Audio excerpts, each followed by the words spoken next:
in America and in American Hollywood cinema, bribery, especially in political settings, is always seen as some kind of thrilling um, narrative plot point in which it always has the outcome of the person involved in the bribery being, you know, um, rightfully chastised or punished for taking said bribe, and bribery is seen as wrong. An example of bribery being used like this, not necessarily for things being bad, is in the movie Lincoln, about United States President Abraham Lincoln and his struggles in passing the 13th Amendment and bringing an end to the Civil War. In said movie, Lincoln uses a group of individuals to bribe Senate Democrats, which at the time of the Civil War, the parties of Republican and Democrat are not as we knew them today. They were separate. So the Democrats were blocking the 13th Amendment bill and could not get it passed through the Senate in order to end slavery. So, a group of individuals made promises to Democratic officials in order to get them to vote yes on the 13th Amendment.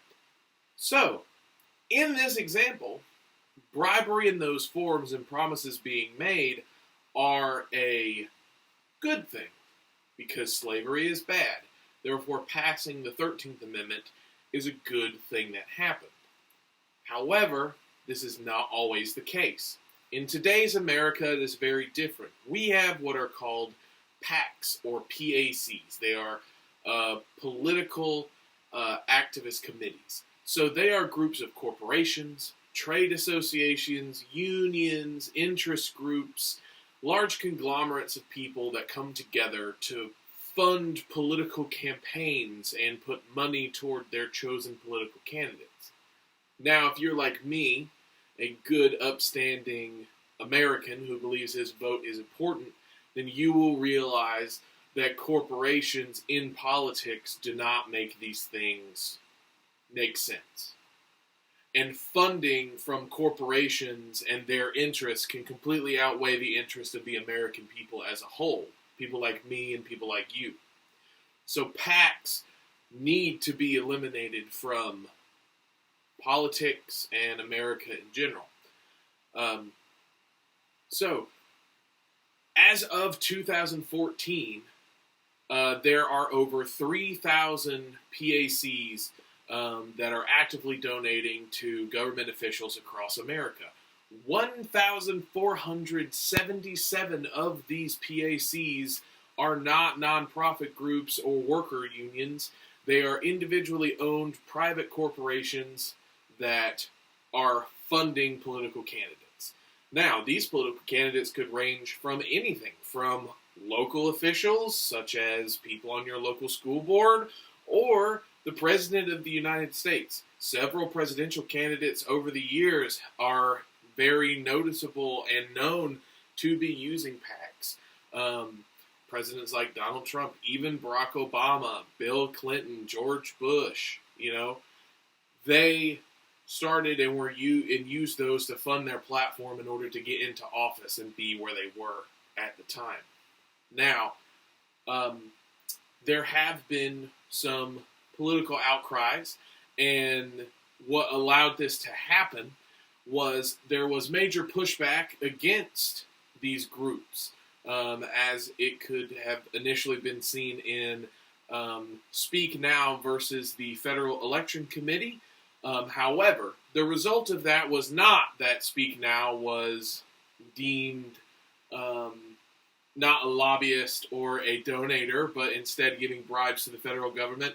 It was instead made so that Speak Now was listed as an independent expenditure organization and group, and they are allowed to give infinite amounts of money to their selected representative, as it is legal under phrases like donation, which can bypass bribery and individual feelings of that nature.